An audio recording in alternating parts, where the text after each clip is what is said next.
오늘 본문은 베드로를 제자로 부르시고 세리 레위를 부르신 것처럼 예수님께서 12제자를 부르시고 선택하는 이야기로 구성이 되어 있습니다. 차이점은 앞서 제자를 택하고 부르시고 선택하는 이야기에는 기적이 동반되는 반면에 오늘 본문은 논쟁이 주요 내용입니다. 중풍병자를 고치면서 시작된 예수님, 바리새인과 사두개인들의 이 논쟁이 오늘 본문에 보면 훨씬 더 격해집니다. 이것은 예수님께서 세우시는 새로운 공동체는 가르침의 차이 때문에 언제 어디서든지 항상 논쟁의 대상이 될 수밖에 없다라는 것을 미리 암시하고 있기도 합니다. 오늘 나누고자 하는 본문에서 첫 번째 논쟁은 금식에 대한 논쟁입니다. 예수님과 제자들이 아마 세리와 이 다른 사람들, 바리새인과 서기관들에는 세리와 죄인들이죠. 이들과 식사 자리를 함께 한 것이 탐탁하지 않았던 것 같습니다. 바리새인과 서기관들이 자신들의 종교적 관행과 비교하면서 먹고 마시는 일에 문제를 제기합니다. 그런데 이 문제 제기는 굉장히 일리가 있습니다. 그것도 요한과 요한의 제자들도 금식하고 기도할 정도로 유대 사회에서 금식은 보편적이고 중요하고 또는 높게 평가되는 경건 생활 중에 하나입니다. 반면에 예수님과 제자들은 이 중요한 금식에 참여하지 않은 듯 싶습니다. 일반적으로 유대인들의 금식은 하나님을 경배하는 행동인데요.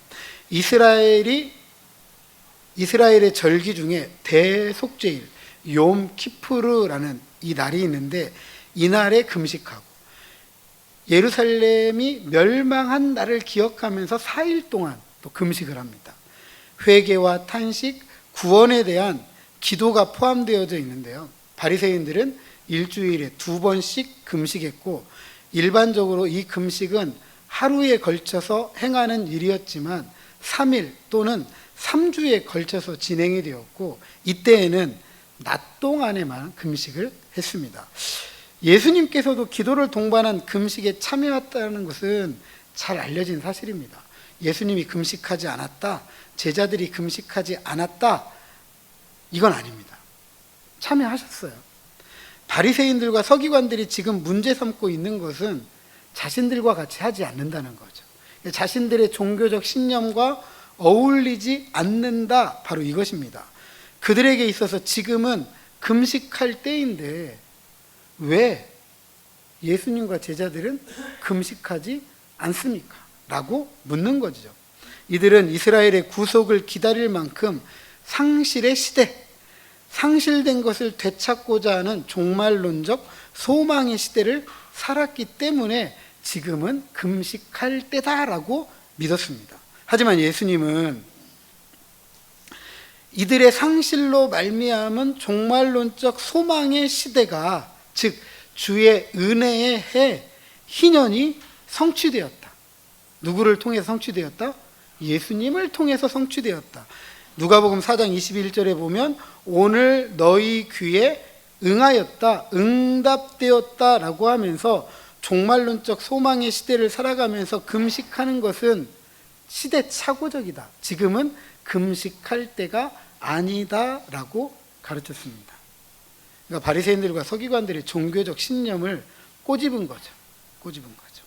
따라서 종말론적 소망이신 희년의 성취자, 신랑 되신 예수님께서 지금 이곳에 있기 때문에 혼인잔치의 식탁에 모여 먹고 마시는 것이 당연하다, 금식할 때가 아니라 지금은 먹고 마실 때다라고 하였습니다. 하지만 신랑을 빼앗기는 날에는 금식을 할 것이다 라고 하였습니다. 빼앗긴다라는 헬라의 문자적 의미는 부자연스러운 제거를 의미합니다.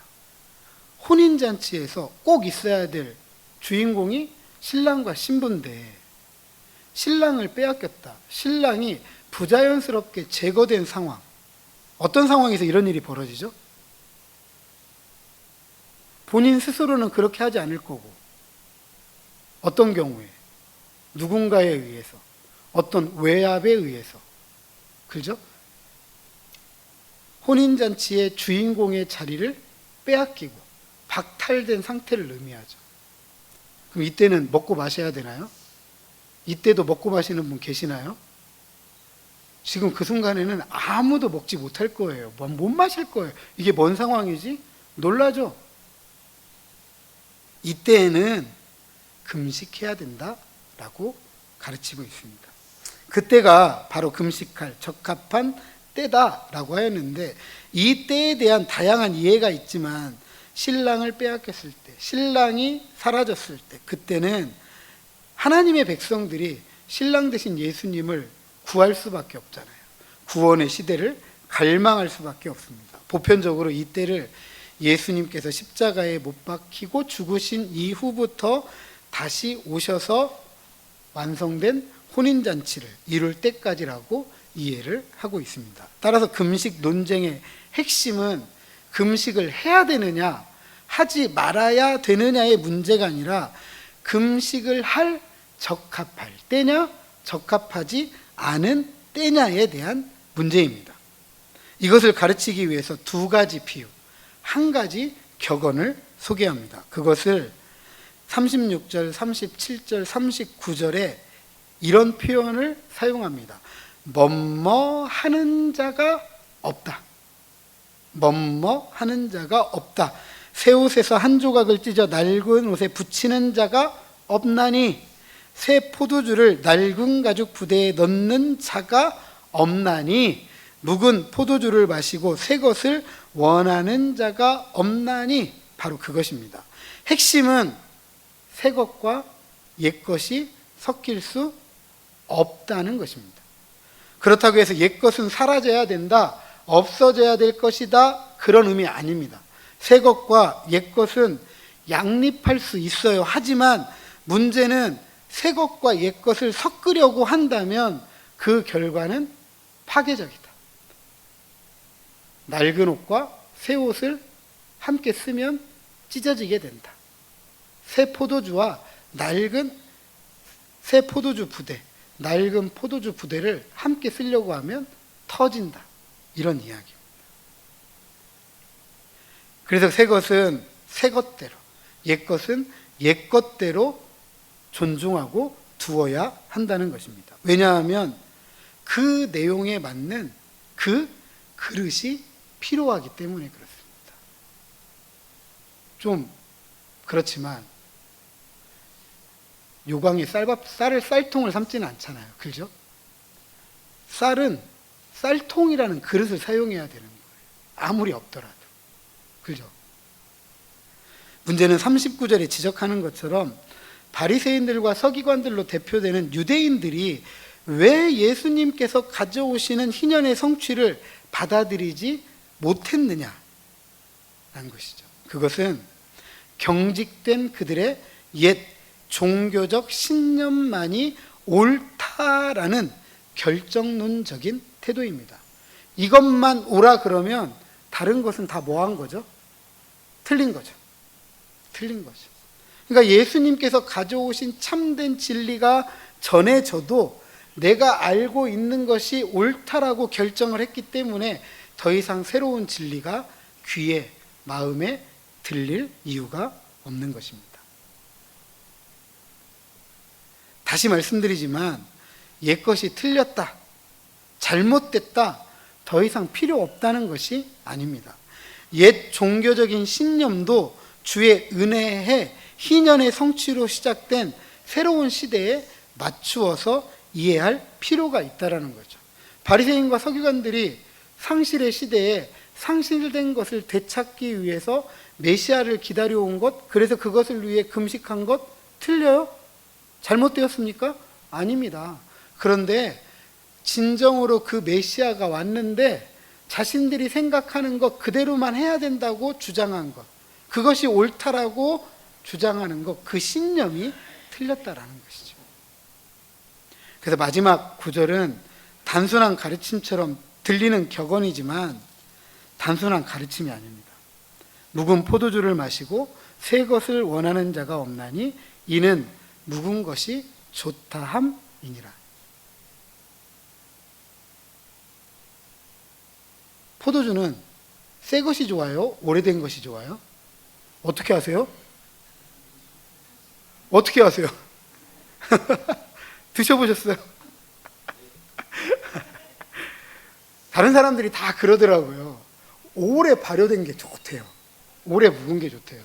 이 맛에 익숙해지면 새로운 것은 입에 안 맞는 거죠. 그죠? 입에 안 맞는 거죠. 그런데 새 것도 오래되면 뭐가 되는 거죠? 묵은 것이 되는 거죠. 묵은 것이. 희년의 성취자이신 예수 그리스도를 받아들이지 않는 그들에 대한 경고입니다.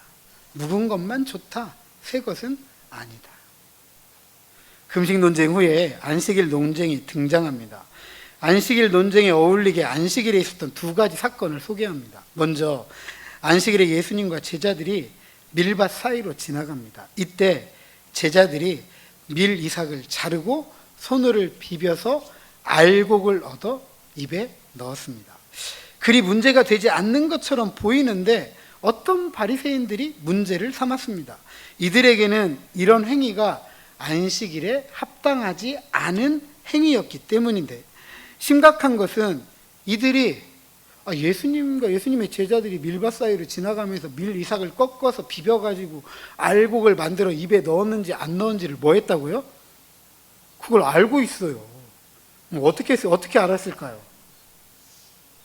쫓아다니면서 보았던지 아니면 누군가에게 들었던지 그랬던 거죠. 어쨌든 예수님과 예수님의 제자들의 이 행동 하나하나를 지속적으로 감시하고 있다라는 것을 알 수가 있습니다. 신명기 23장 25절에 보면 곡식밭에 이삭을 따먹는 행위 자체는 문제가 되지 않습니다. 왜냐하면 이 곡식밭에 이삭은 가난한 사람들, 고아와 과부들, 삶을 이어갈 수 없는 사람들에게 주어진 것이기 때문에 그래요. 문제는 이 행위가 언제 벌어졌죠? 안식일에 벌어졌기 때문입니다.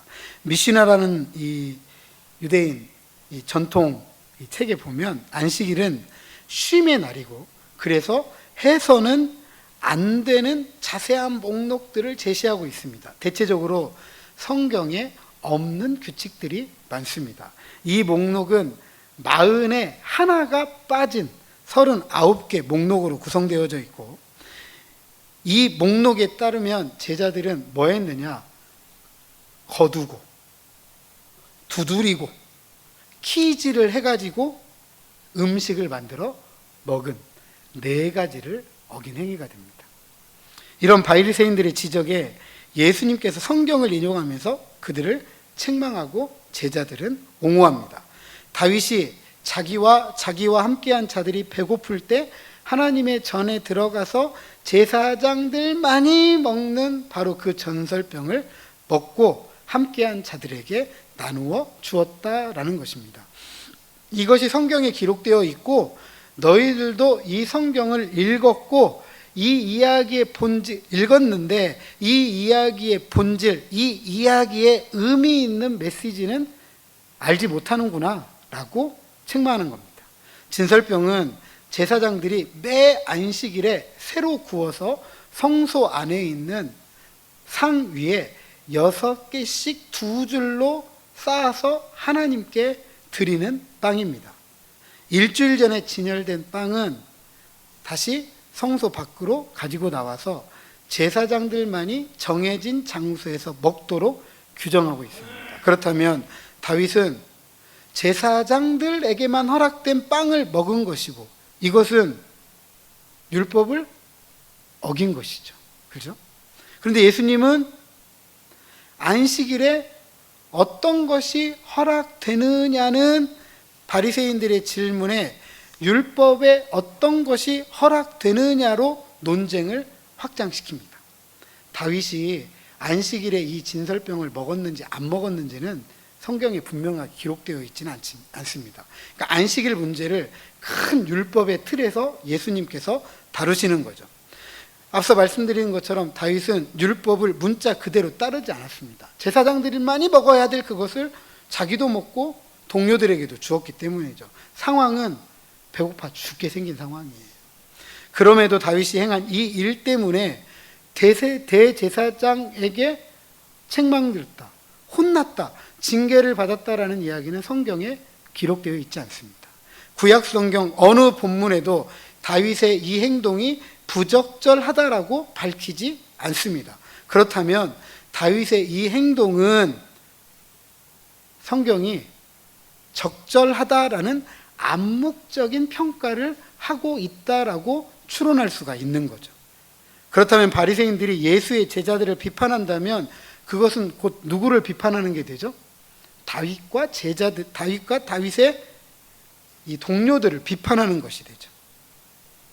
그러다 보니까 이 예수님의 질문에 바리새인들이 가지고 있던 종교적 신념에 딜레마가 오게 된 거예요. 딜레마. 이거 가능하다고 하면 자기들의 신념을 어기는 게 되는 거고, 가능하지 않다고 하면 누구를 비판하는 거예요? 성경도 비판하지 않은 다윗을 비판하게 되는 거예요.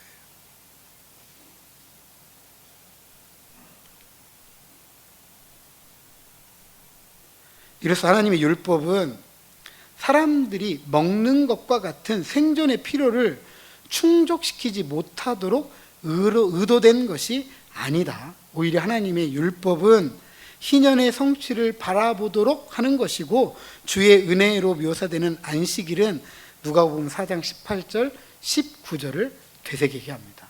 가난한 자에게 복음을, 포로된 자에게 자유를, 눈먼 자에게 다시 보게 함을, 눌린 자에게 자유를. 이게 율법의 정신이라는 거예요. 이게 율법을 제대로 지킨다는 거예요. 이 주의 은혜에, 즉 희년을 성취하시는 분이 바로 예수님이십니다. 예수님은 성경을 정확하게 이해하고 그 의미를 해석해 주었지만, 바리새인들은 성경에 대한 몰리에 그냥 자신들의 종교적 신념을 성경에 투영해서 사람들의 자유를 빼앗고 기쁨과 평안을 누리지 못하도록 막았던 것입니다. 그렇다면 누가 안식일에 적합하고 적합하지 않은지를 말할 수 있는 권위를 가지고 있을까요? 성경을 올바로 이해하는 예수님일까요? 성경을 제대로 이해하지 못하는 바리새인들과 서기관일까요? 예수님 그래서 5절에 자신을 인자라고 하면서 안식일의 주인이라고 하였습니다. 예수님은 자신을 하나님께서 세우시고 하나님께서 맡기신 사명을 감당하는 대리자라고 소개하고 있습니다. 안식일의 주인이신 예수님은 종교적 신념으로 대치된 규정들의 주인 자리를 빼앗아서 자유를 빼앗기고 기쁨과 평안을 누리지 못하는 이들에게 되찾아 주시는 것입니다. 왜냐하면 이것이 진정한 의미의 율법이고 율법의 기능이기 때문입니다. 그렇다면 자유를 빼앗기고 기쁨과 평안을 누리지 못하는 이들에게 되찾아주는 진정한 율법의 의미와 기능 무엇일까? 이어지는 6절 이하 11절에서 이것을 잘 가르쳐 주고 있습니다. 정기적으로 안식일에 회당을 찾으신 예수님은 늘 그랬던 것처럼 가르침에 집중하였습니다. 그 자리에 오른손 마른 사람이 있었습니다. 특별히 오른손이 장애를 가졌던 이 사람은 그 사람의 상황이 상당히 불행하다라는 것을 의미합니다. 다 오른손을 쓰는데 오른손에 장애를 갖고 있고 왼손을 뜬다고 생각을 해보세요. 예전에 저 어렸을 때에도 왼손을 쓰면 혼났어요. 그리고 거기에 짝 뭐라고 붙였어요. 왼손 쓰면 안 돼요. 왼손 쓰면. 그런데 이 왼손을 쓰는 이유가 오른손에 장애를 가지고 있어서. 다른 사람들은 다 정상적인 삶을 살아가는데 이 사람은 오른손에 장애가 있다 보니까 일상의 삶, 정상적인 삶을 빼앗긴 사람이에요. 얼마나 불행해요. 이런 사람이 그 자리에 앉아 있었습니다. 예수님은 이 불행한 사람을 어떻게 다루실까? 그런데 서기관과 바리새인들은 이런 상황에서도 예수님을 고발할 증거를 찾고자 했다라고 했습니다. 그들의 종교적 신념에 비추어서 예수님이 안식일법을 지키느냐 지키지 않느냐, 안식일에 주인 행세를 하는 예수님께서 안식일법을 제대로 지키는지 감시하고 있었다, 스파이 노릇을 하고 있었다라고 하였습니다.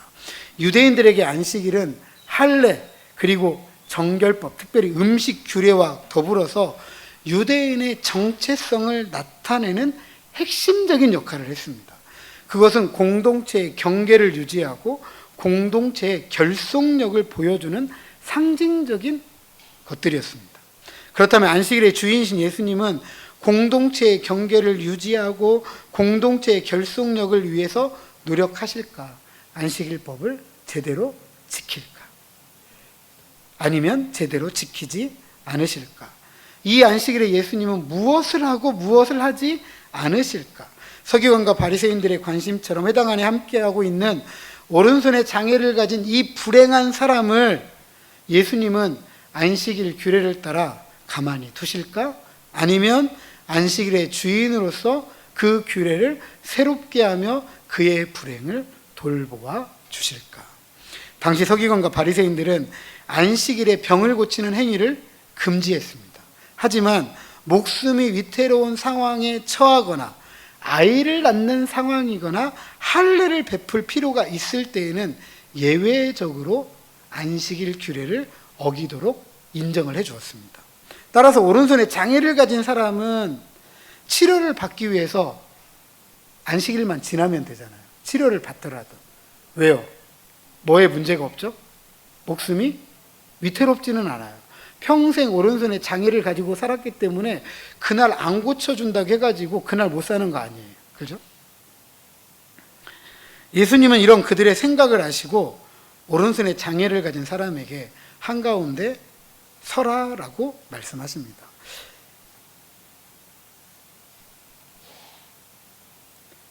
이 시간만큼은 이 오른손에 장애를 가진 사람에게 모두가 집중하는 시간이었습니다. 그죠? 예수님이 가르치고 바리새인들과 서기관들은 안식일 지키나 안 지키나 살펴보는 가운데 이 오른손 장애 가진 사람에게 일어나라, 한가운데 서라 말씀하시니 그것도 한가운데 서라고 하니까 모두가 집중할 수밖에 없는 거죠. 그는 예수님의 말씀처럼 일어나서 모두가 집중하는 자리 한가운데 섰습니다. 예수님 다시 말씀하십니다. 9절 같이 읽겠습니다. 9절입니다. 시작.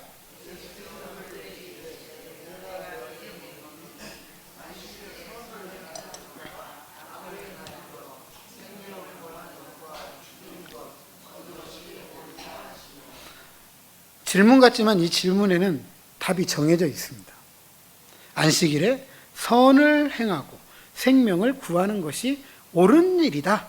특별히 구하다라고 번역된 헬라어의 문자적 의미는 도와준다, 구해준다는 뜻입니다. 다시 말해서 예수님은 안식일에 불행한 이 오른손에 장애를 가진 이를 도와서 구해주어서 정상적인 삶을 살도록 하는 그 일이 안식일의 본질적인 의미이고 안식일의 기능이다라고 말씀하셨습니다. 즉 안식일은 하나님을 사랑하는 사람들이 이웃을 사랑하는 사랑의 이중계명의 원리를 따라 행하는 것이 마땅하다. 이 마땅한 일을 행하지 않는 것, 아니 이 마땅한 일을 뒤로 미루는 것은 악한 일이다.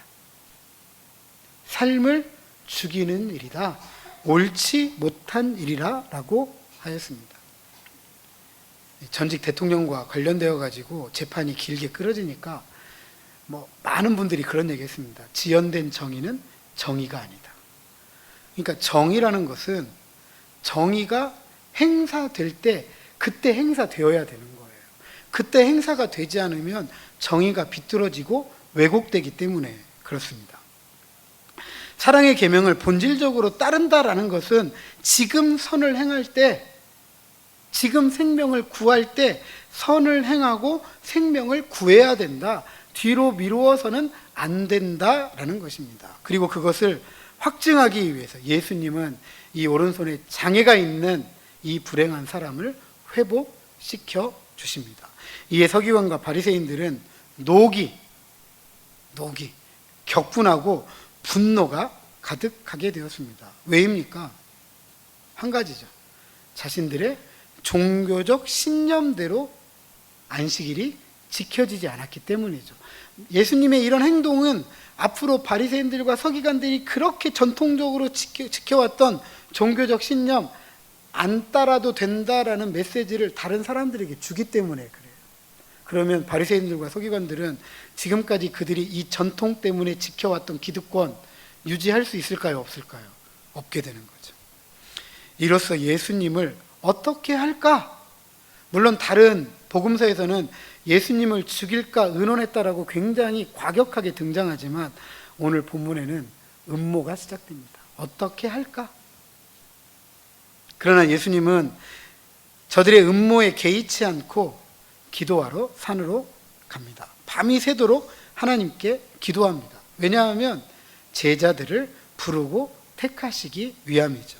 예수님은 제자들을 부르고 택하시기 위해 하나님께 한 걸음 더 가까이 나아가 기도했던 것입니다. 12를 택하여 사도라고 칭했다라는 것은 중요한 의미가 담겨져 있습니다. 이스라엘이 몇 지파로 구성되어져 있죠? 12지파. 12지파로 구성되어져 있고 예수님께서 12를 통해 세우고자 하시는 새로운 공동체가 바로 새로운 이스라엘의 12지파이다. 새로운 이스라엘이다라고 가르치는 것입니다. 뿐만 아니라 이들을 사도로 칭한 것은 예수님의 대리자이다.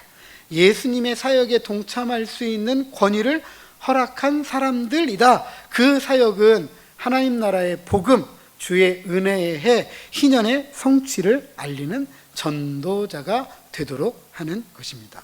그리고 그 명단이 14절 이하 16절에 기록되어져 있는데요. 마태복음 10장 2절의 4절, 마가복음 3장 16절 이하 19절, 그리고 사도행전 1장 13절과 비교해 보면 세 가지 상황에서 일치합니다. 첫 번째로 항상 베드로가 먼저 등장하고 가룟 유다가 맨 마지막에 언급됩니다. 두 번째로 제자들의 명단에 등장하는 처음 네 사람은 언제나 베드로, 안드레, 야고보, 요한입니다. 그리고 셋째로 이 명단은 네 명이 한 조를 이루는 세 그룹으로 되어 있고 그 그룹의 첫 번째 인물은 항상 베드로, 빌립, 알페오의 아들 야고보입니다. 첫 번째 그룹은 우리가 잘 아는 것처럼 갈릴리 어부들입니다. 두 번째 그룹에서 빌립은 요한복음에 몇 차례 언급되어 있지만 잘 알려져 있지 않고 바돌로메는 일반적으로 나다나엘과 동일 인물로 알려져 있습니다. 마태는 세리 레위이고요. 세 번째 그룹에서는 잘 알려지지 않은 알페오의 아들 야고보, 다데오와 동일 인물로 여겨지는 야고보의 아들 유다, 셀롯이라고 했는데 정치적 민족주의자예요. 이스라엘의 회복을 위해서 열심을 품고 정치적으로 민족주의 운동을 하는 사람들, 그 사람들 중에 하나인 시몬이 예수님의 제자가 되었습니다. 그리고 마지막에 예수님을 판 가룟 유다가 기록되어져 있습니다. 이처럼 예수님의 제자들이 다양하게 구성되어져 있는 것은 주님이 가져오시는 그 나라, 주님이 전하시는 하나님의 나라가 이처럼 다양한 인물들로 구성된다는 거예요. 심지어 누구도요? 가룟 유다도.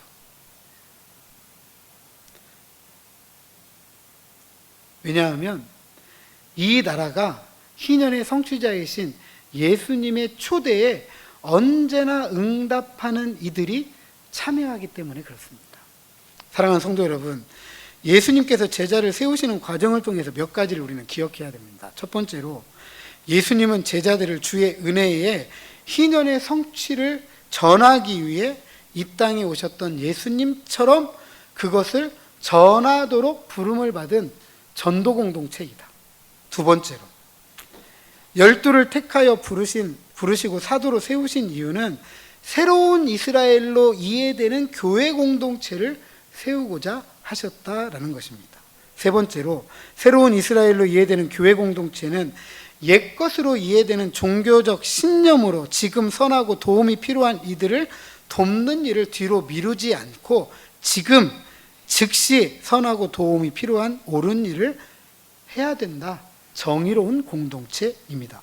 네 번째로 이렇게 선하고 도움이 필요한 옳은 일을 행할 대상은 남녀노소, 빈부귀천, 지위고하를 막론하고 차별과 배제, 소외와 외면이 없어야 한다는 것이고, 다섯 번째로 누구든지 주의 은혜에 초대받고 그 초대에 응답하면 빼앗긴 자유와 잃어버린 기쁨과 샬롬을 되찾는다라는 것이고, 여섯 번째로 주의 은혜에 초대받았지만 종교적 신념 때문에 주의 은혜를 거부하는 이들과 논쟁은 언제나 기다리고 있다라는 사실입니다.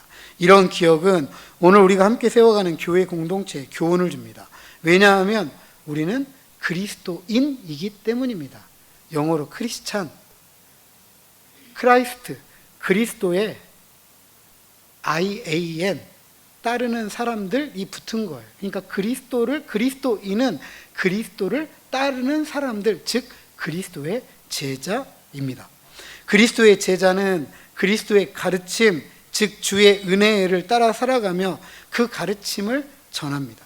그리스도의 제자는 새로운 이스라엘로 이 땅에 하나님 나라를 이루고 성취해가는 하나님의 백성들입니다. 그리스도의 제자는 종교적 신념을 따르지 않고 지금 즉시 선하고 도움이 필요한 옳은 일을 미루지 않는 사람들입니다. 그리스도의 제자는 나, 너, 그리고 우리가 함께 살아가는 하나님의 정의를 흘려보내는 저항 공동체입니다. 그리스도의 제자는 성경의 진리와 그 삶으로 세상을 이해시키고 설득시키는 선포 공동체입니다. 이처럼 그리스도의 제자로 부름받고 택함을 받았다라는 것은 옛것의 매인 삶으로 성경의 진리를 왜곡하는 것이 아니라 올바른 성경의 진리로 옛것을 바로잡고 예수님께서 전하신 주의 은혜를 함께 살아가는 것입니다.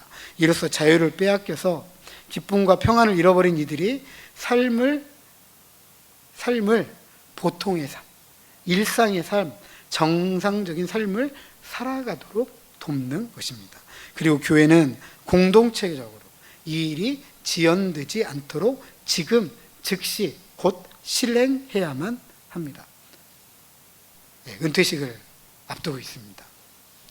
앞서 말씀드렸지만 행정적으로는 만 71세 그 전까지가 우리의 사역의 기간입니다. 이게 우리 헌법이, 우리 대한예수교 장로회 합동측 헌법이 기록하고 있고요. 여러 번 나이를 더 올립시다라고 이야기하지만 아직까지는 기각되고 통과되지 않은 법이기도 합니다. 인간적으로는 은퇴하면 다 내려놓죠. 직장에서 이제 나가야 되고, 그죠? 혹시 더 일하고 싶으면 새로운 일자리를 찾아야 되는 것이 세상의 질서입니다. 하지만 하나님 나라의 백성, 그리스도의 제자로 부름받은 것은 끝이 있어요, 없어요? 끝이 있어요, 없어요? 없어요. 사람들이 교회의 질서를 위해서 세우는 것 뿐이지 하나님 나라는 계속되는 거잖아요. 그리고 주님이 다시 오실 그날에 완성될 때에 우리는 우리의 일을 이제 내려놓는 것이죠. 그때까지는 우리 모두가 함께 이 제자의 길을 걸어가야 됩니다. 앞서 말씀드렸던 하나님 나라를 전하는 전도자, 하나님 나라의 백성답게 살아가는 그 나라의 백성들, 선하고 도움이 필요한 일을 미루지 않는 구제 공동체, 하나님의 정의를 흘려보내는 저항 공동체, 세상을 이해시키고 설득시키는 선포 공동체, 이건 예수를 믿는 사람들이라고 한다면, 그리고 교회 안에 생정적으로 은퇴를 하는 그런 때일지라도 우리가 평생 감당해야 될 하나님 앞에서의 사명인 줄로 믿습니다. 부디 우리가 그리스도의 제자로 부름받고 택함을 받았다라는 사실을 기억하고 주님이 이 땅에 이루고 성취하고자 하셨던 희년의 성취를 이 땅에 이루고 성취해 가면서 도움이 필요한 이들의 빼앗긴 자유를 되찾고 기쁨과 샬롬을 함께 풍성하게 받아 누리는 저와 여러분, 우리 모두가 되시기를 주님의 이름으로 축복합니다.